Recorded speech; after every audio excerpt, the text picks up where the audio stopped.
இந்த மாதிரி நான்சென்ஸ் எல்லாம் நம்ம குரூப்ல வச்சிருக்கிறதே தப்புப்பா. ஹாய் கைஸ், வணக்கம், வந்தனம், வெல்கம், ஸ்வாகத்தம் எல்லாருக்குமே. ஸோ கைஸ், இப்போ மாஸ்க் வந்து நான் எப்படி பிடிச்சிருக்கேன்னு எல்லாருமே யோசிப்பீங்க. அது ஒன்றும் இல்லை, எனக்கு வந்து 1 வீக் செம்ம ஃபீவரு. ஸோ ஃபேஸ்லாம் அப்படியே பெல்ச்சி ஆயிடுச்சு. அந்த எரியுது, மாஸ்க் போட்டால் கொஞ்சம் கஷ்டமா இருக்கு. அதான் மாஸ்க் எப்படி பிடிச்சி பேசலாம்னு சொல்லிட்டு ஒரு முடிவு பண்ணியிருக்கேன். ஆக்சுவலி இன்னைக்கு கூட நான் வீடியோ பற்றி போட்டிருக்க மாட்டேன். ஆனால் மனசு கேட்கல கைஸ், எனக்கு வந்து கொஞ்சம் கடுப்பாக இருந்துச்சு. ஸோ நமக்கு ஆக்சுவலி வந்து பிக் பாஸ் வந்து செகண்ட் வீக்ல first day, second week first day என்ன நடந்துச்சு? ராஸ்கல், எப்ப பார்த்தாலும் சாப்பாடு சாப்பாடு. இனிமேல் சாப்பாடை பத்தி பேசினா வாய் இருக்காது, வாயில கடிச்சு விட நாதான். சாப்பாடு சாப்பாடு வச்சு ஒரு கண்டக்ட் கொண்டு போனாங்க. டியூஸ்டே என்ன நடந்துச்சு? கண்ணா 2 லட்டு திங்க ஆசையா 18+ வச்சு ஒரு கண்டென்ட் கொண்டு போனாங்க. So third day and fourth day பார்த்தீங்கன்னா மாஸ்க் வச்சு அந்த அந்த ஃபோட்டோஸ் வந்து கரெக்டான ஃபேஸ் இதில் வைக்கணும். ஸோ யார் வைக்கிறாங்களோ அவங்களுக்கு லஞ்ச் அப்படின்னு சொல்லிட்டு இது போயிட்டு இருந்துச்சு. ஸோ நம்ம அதில் வந்து விஜய் சபரியோட ஃபுல் டார்கெட்டே வந்து விஜய் பார்வதியாக தான் இருந்தாங்க. எல்லாருமே, நாட் ஓன்லி சபரி, எல்லாருமே விஜய் பார்வதி டார்கெட் பண்ணிட்டு தான் இருந்தாங்க. அதுக்கப்புறம் சாப்பாடு இஷ்யூ, அதுலேயுமே என்னன்னா உப்பு, அந்த சாப்பாடுல தண்ணி வந்து உப்பு போடுறாங்க. ஸோ அகெயின் அண்ட் அகெயின் இதுவே தான் போயிட்டு இருந்துச்சு. இன்னைக்கு என்ன கண்டென்ட் போச்சு? இன்னைக்கு வந்து கேப்டன்சி கண்டென்ட் போச்சு. கேப்டன் யார் வந்து ஜெயிலுக்கு போறா, யார் பெஸ்ட் பர்ஃபார்மன்ஸ் அப்படின்னு சொல்லிட்டு கண்டென்ட் போச்சு. ஸோ ஷார்ட் அண்ட் ஷூட்டா சொல்லி முடிச்சிட்டேன் கைஸ், இவ்வளவு தான் போச்சு.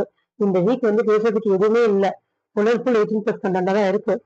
ஆக்சுவலி எனக்கு ஒண்ணு நம்ம விஜய் சேதுபதி சார் கிட்டயும் விஜய் டெலிவிஷன் கிட்டயும் ஒண்ணு, இது வந்து குழந்தைங்க பாக்குற ஷோ, பெரியவங்க மட்டும் பார்க்கல.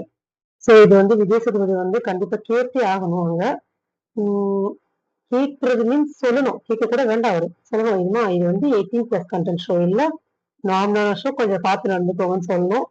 அப்புறம் இந்த உப்பு போடுறது, சாப்பாடு வேஸ்ட் பண்றது கொஞ்சம் கண்டிக்கணும். லாஸ்ட் வீக்கே கண்டிப்பாருன்னு எதிர்பார்த்தோம், அது பண்ணல. இந்த வீக் அது பண்ணணும்னு நான் எதிர்பார்க்கறேன். ஓகேங்களா? ஸோ இந்த வட்டம் யாருமே பேச விட்டாதீங்க தயவு செஞ்சு. ஏன்னா வட்டம் நம்ம சொல்லுவோம், சரி எல்லாருக்கும் ஸ்பேஸ் கொடுங்க, அவங்க பேசிட்டோம்னு சொல்லிட்டு.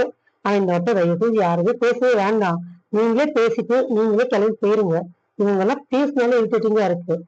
இப்போ எப்படி இருக்குன்னா, நம்ம வந்து ஒரு பெஸ்டான கண்டஸ்டண்டா கேட்டிருந்தோம் விஜய் டிவி காரங்கள்ட்ட. அவங்கள்ட்ட வந்து நீங்க வந்து விஜய் டிவி ப்ராடக்டே கொடுக்குறீங்க, சினிஃபீல்ட் ஆளுக்குள்ளே உள்ள போடுறீங்க அப்படின்னு சொல்லிட்டு நம்ம ஃபீல் பண்ண போய் தான் அவங்க வந்து வெளியே வந்து கண்ணு குறைந்து இருக்காங்க. நம்ம வந்து வெளியில இருந்து ஒரு கண்டஸ்டன்ட் கேட்டிருந்தோம். ஓகேங்களா? சோ இவங்க வந்து வெளியில இருந்தாலும் கேட்டாங்க, வா உங்களுக்கு எடுத்து போடுறேன் அப்படின்னு சொல்லிட்டு. இந்த அரோரா, ஒரு சில பேர், திவாகர், சீரியஸாவே சொல்றேன், திவாகர் இந்த படிப்புன்னு சொல்லிட்டே தான் இருக்க போறாரு. அரோரா வந்து என்ன கமருதீன் அண்ட் துஷாரை வச்சு அவங்க என்ன கேம் பிளே பண்றாங்கன்னு எனக்கு புரியல. ஒரு கண்டஸ்ட் இப்போ நம்ம ஏன்டா வெளியில இருந்து கொண்டு வந்தாங்க அப்படின்னு வைக்கிற அளவுக்கு வந்து விஜய் டிவி வந்து கொண்டு வந்திருக்காங்க. இதுக்கு வந்து நாமளே சொல்லுவோம் போல இருக்கு, நீங்க வந்து விஜய் டிவி ப்ராடக்டே வைங்க, அவங்களே வந்து நடிச்சுட்டு உள்ள வந்து நடிச்சுட்டு போயிடுவாங்க. அந்த மாதிரி நம்ம சொல்லணுங்கிறதுக்காகவே இந்த மாதிரி வந்து கேவலமான கண்டஸ்டன்ட் உள்ள போட்டிருக்காங்களான்னு தெரியல. இந்த 8 சீசன்ல, சரி இந்த 9 சீசன் ரைட், ஆனா இந்த லாஸ்ட் 8 சீசனா பெஸ்ட்ங்க. சீரியஸா சொல்றேன், இந்த சீசன் கம்பேர் பண்ணும்போது ஐயோ பார்க்க முடியல, கன்றாவியா இருக்கு. இந்த வட்டம் யாராச்சும் இவன் ஆர்மியும் அவன் ஆர்மியும் வந்து சண்டை போடாதீங்க தயவு செஞ்சு. வந்து சண்டை போட்டீங்கன்னு வச்சுக்கோங்களேன், நானே கழுவி ஊத்துவேன். யாருக்குமே ஆர்மி கிரியேட் பண்ற அளவுக்கு உள்ள தகுதியான ஆள் ஒருத்தவங்க கூட இல்ல உள்ள, எல்லாமே அட்டர் வேஸ்ட். ஒருத்தவங்க வந்து பேசுறேன் ஆட்டிடியூட் காட்டுறது, வாய்ஸ் ரேஸ் பண்றது, அந்த மாதிரி பண்ணிட்டு இருக்காங்க. ஒருத்தவங்க சாப்பாடுல கை வச்சிட்டு இருக்காங்க, ஒருத்தவங்க 18+ கண்டென்ட் பண்ணிட்டு இருக்காங்க, ஒருத்தவங்க என்ன பண்றதுன்னு தெரியாம பண்ணிட்டு இருக்காரு. இதெல்லாம் சீரியஸாவே சொல்றேன், முடியாது, சத்தியமா சொல்றேன், முடியலனால. இதுக்கு மேல பேசினா என்னோட ஃபீவர் இன்னும் கொஞ்சம் ஹை ஆயிரும். சரி மக்களை பார்த்து இருந்துக்கோங்க, வைரல் ஃபீவர் நிறைய பரவிட்டு இருக்கு. ஆக்சுவலி எங்க வீட்டுல 2-3 பேருக்கு வந்துருச்சு. ஸோ எல்லாருமே பார்த்து ஜாக்கிரதையா இருங்க. தேங்க்யூ. இதுக்கு மேல பிக் பாஸ் பத்தி பேசுறதுக்கு எதுவுமே இல்லை. இது சாட்டர்டே சண்டே வீக்கெண்ட் எபிசோடு வந்தாதான் தெரியும் என்ன நடக்கும்னு சொல்லிட்டு. ஸோ அதை வச்சு நம்ம பேசிக்கலாம். பாய் guys, have a nice day.